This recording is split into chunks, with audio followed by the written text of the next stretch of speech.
Okay, sasa kwenye kulipia, baada ya kuwa umekamilisha process zote, huku juu umeweka budget yako ambayo utatumia kwenye tangazo lako, lakini pia baada ya kuwa umeweka caption, hatua ya mwisho kabisa ni kulipia. Sasa kwenye kulipia utakuja huku chini kabisa.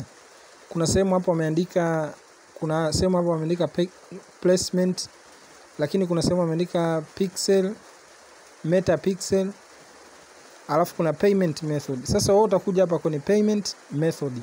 Utabonyeza hiki kimshale ambacho kimeangalia chini. Utakibonyeza hicho.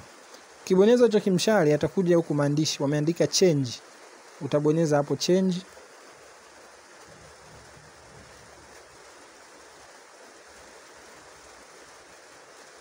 Baada ya hapo sasa ina maana sisi tunatumia malipo, tunatumia Visa. Yani kuna Mpesa Visa card, kuna Airtel Visa card, kuna Tigo Pesa Visa card.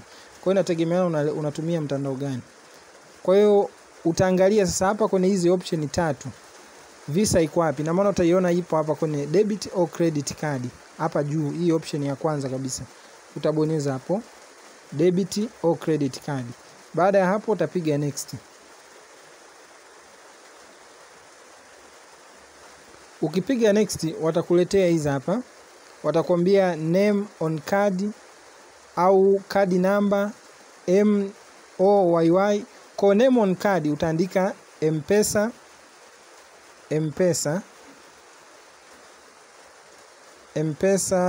Visa card. Kama unatumia Mpesa. Hapa kwenye kadi namba sasa utaenda ukachukue namba zile za kadi. Ukienda kwenye Mastercard yako au kwenye Visa card yako kuna namba, utaenda pale kwenye taarifa za kadi, utakutana na nini? Na namba za kadi. Utazipesti au utaziandika pembeni kisha utakuja utaziweka hapa kwenye kadi namba. Alafu pia kwenye taarifa za kadi pia kuna kitu kinaitwa MYY. Utazikuta kule, utakuja utaziweka hapa. CVV pia zipo kule kwenye taarifa za kadi. Utazikopi, utakuja utazijaza hapa. Baada ya kujaza taarifa zote utasave. Na maana ukisave hapo tayari unakuwa umefanya malipo na tayari unakuwa umeruhusu sasa Facebook waanze kukata hela kwenye nini? Kwenye Visa card yako. Kwa hivyo ndo namna ya kulipia pesa katika matangazo ya Facebook. Sawa.